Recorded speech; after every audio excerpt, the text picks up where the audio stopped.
Pemirsa, terima kasih Anda masih bersama kami di Warta UKM. Nah, seperti yang tadi kita janjikan bahwa di segmen selanjutnya kita akan membahas mengenai teknologi ramah lingkungan. Nah, Anda dan tentunya saya juga penasaran apa sih teknologi ramah lingkungan yang saat ini diaplikasikan pada kendaraan bermotor yang selama ini kita pakai, pemirsa. Nah, saat ini saya sudah bersama dengan Bapak Ahmad Muhibudin selaku Head of Corporate Communication dari PT Astra Honda Motor. Nah, selamat siang Pak. Apa kabar Pak? Baik. Oke, Pak, langsung saja nih ya Pak. Saya mau tahu nih, dan pemirsa juga mau tahu apa sih sebenarnya konsep teknologi ramah lingkungan yang ada di motor yang biasanya kita pakai nih Pak setiap hari. Iya. Kalau mau cerita teknologi ramah lingkungan, sepeda motor itu dulu pakai karburator. Nah, sekarang sudah masuk namanya era injeksi, era ramah lingkungan. Nah, di Honda kami memiliki teknologi yang namanya PGMFI, teknologi injeksi yang membuat motor itu lebih ramah lingkungan dan lebih irit bahan bakar. Untuk sekarang semua produk Honda sudah mengimplementasikan teknologi PGMFI sehingga dapat dipastikan semua produk-produk Honda yang ada di pasaran sekarang sudah ramah lingkungan dan tentu saja hemat bahan bakar. Jadi untuk emisinya sendiri juga aman ya Pak ya? Emisi, ya? betul. Okay. Berarti kalau dari kita sebagai konsumen, keuntungannya apa aja sih Pak berarti Pak dari teknologi ramah lingkungan ini sendiri? Ya, untuk konsumen, teknologi ramah lingkungan ini tentu saja memberikan benefit yang banyak untuk konsumen. Yang pertama tentu saja akan lebih irit. Irit bahan bakar. Lebih irit 30% dibandingkan teknologi karburator. Terus kemudian dari sisi perawatannya akan lebih mudah. Kenapa lebih mudah? Karena dalam perawatannya itu lebih simpel dibandingkan menggunakan karburator. Yang ketiga, keuntungan yang didapatkan oleh konsumen adalah masa penggantian partnya juga lebih lama. Jadi mesinnya lebih awet ya Pak ya? Mesinnya lebih awet, lebih tahan lama.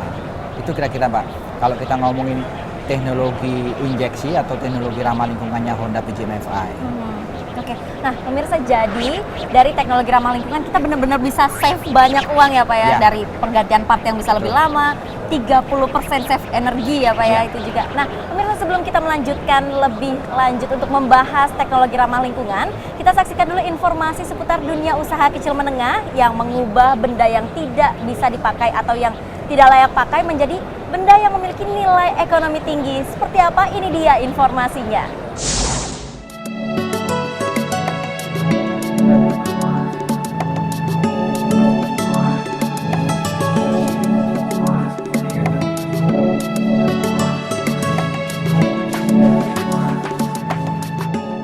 Di tangan Hamid Ridwan, warga Kelurahan Klego, Gang 2, Kecamatan Pekalongan Utara, Kota Pekalongan. Sampah atau limbah bisa dijadikan sebagai kerajinan yang bernilai ekonomi tinggi, bahkan dari membuat kerajinan ini bisa memperoleh omset antara 10 hingga 16 juta rupiah dalam sebulan. Di rumahnya inilah dirinya mendirikan handicraft natural sejak 2010 hingga sekarang. Menurut Hamid, dalam membuat kotak tisu dan asbak sangat mudah. Di samping bahan bakunya mudah didapat, juga mengerjakannya tak perlu ribet. Proses pertama hanya membuat pola ukuran asbak yang akan dibuat dari kardus atau karton bekas. Selanjutnya dibentuk menjadi kotak dengan menyatukan masing-masing bagian dengan menggunakan lem menjadi suatu bentuk kotak utuh tanpa penutup. Setelah itu, gunakan potongan kain batik sisa-sisa yang tak terpakai sebagai pembungkus agar terlihat cantik. Bentuk kardus yang sudah dibuat pola untuk penutup kotak dan dilobangi pada bagian tengahnya. Setelah dibungkus dengan potongan kain batik, tutup kotak disatukan dengan kotak lainnya yang lebih besar hingga terbentuklah sebuah tempat membuang abu rokok atau asbak yang cantik. Hamid menyatakan sudah banyak ragam produk dari bahan bekas atau sampah yang ia buat menjadi barang jadi yang bisa dijual sebagai kerajinan tangan yang sangat dihargai tinggi. Semua tinggal menyesuaikan bentuk dan tingkat kesulitan untuk mengerjakannya. Untuk asbak ia jual hanya 10.000 per biji dengan modal tenaga kerja dan bahan pendukung lainnya. Ia bisa mendapatkan keuntungan bersih Rp3.000 per biji.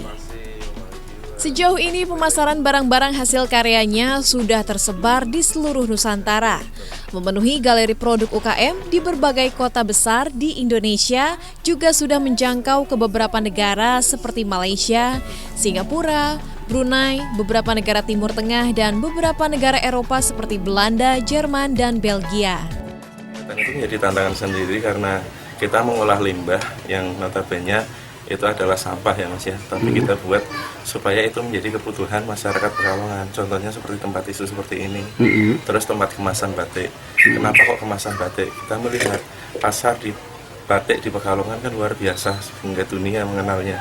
Kalau kita lengkapi itu dengan kemasan yang unik Mas, dari kelapa pisang, daun atau segalanya, itu akan menjadi marketnya akan lebih luas. Dan untuk harga handicraft lainnya seperti replika kupu-kupu, replika bunga, replika kendaraan dijual dari Rp150.000 hingga Rp300.000.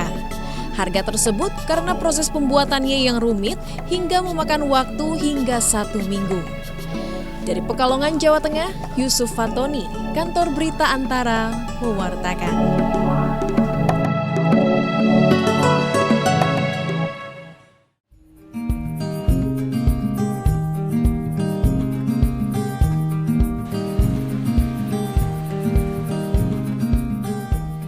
Di tempat inilah Desi Febriani Putri bersama beberapa rekannya yang masih berstatus mahasiswi perguruan tinggi negeri di Jember, Jawa Timur, mengolah kain-kain yang sudah tak terpakai atau kain perca. Kain-kain perca yang didapatkan dari penjahit diubah menjadi boneka-boneka yang unik, lucu, dan memiliki nilai jual. Kali ini, para mahasiswi tersebut memilih tema Jember Fashion Carnaval atau GFC sebagai desain boneka-bonekanya, karena GFC merupakan ikon kota Jember. Boneka-boneka buah tangan para mahasiswi ini pun diberi nama boneka karnaval atau bokar.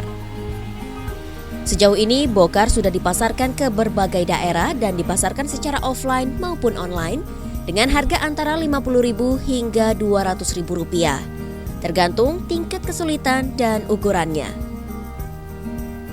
Agar boneka-boneka hasil buah tangannya terus diminati dan diterima di pasaran, para mahasiswi ini pun selalu membuat desain-desain baru yang unik.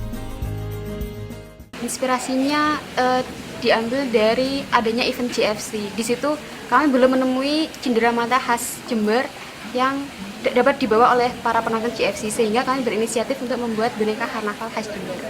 Kalau idenya itu bisa berhari-hari mikirnya kan, memadukan antara warna juga gitu ya. Ya, warnanya wah, biar terlihat menarik tuh pakai tema apa ya yang cocok dalam event ini, yang cocok dalam bulan ini itu.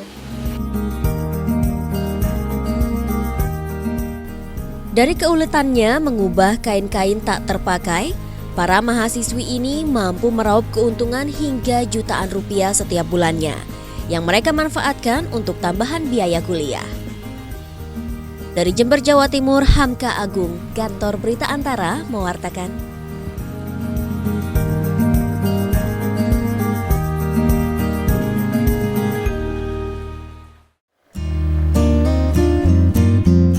Sejenak melihat mobil-mobil klasik yang tertata rapi di tengah kota mini ini, terasa mengingat masa kecil kita dulu yang pernah membayangkan dan menggunakan benda di sekitar menjadi dunia kecil kita. Adalah Bondan Wicaksono, warga Sri Martani, Piungan, Bantul ini kini justru sukses berkarya menggunakan imajinasi masa kecilnya. Berbagai macam mainan otomotif hingga tiruan kota mini mampu dikreasikan hanya dengan menggunakan bahan pipa air bekas dengan skala 1 berbanding 24 dari keadaan aslinya. Lihat saja mainan mobil pickup ini.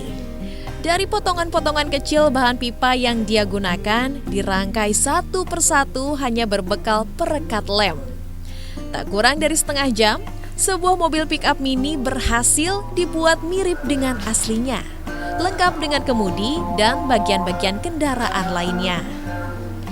Berawal dari hobinya tersebut, hasil karya ayah dua anak ini pun mulai banyak dikenal masyarakat luas.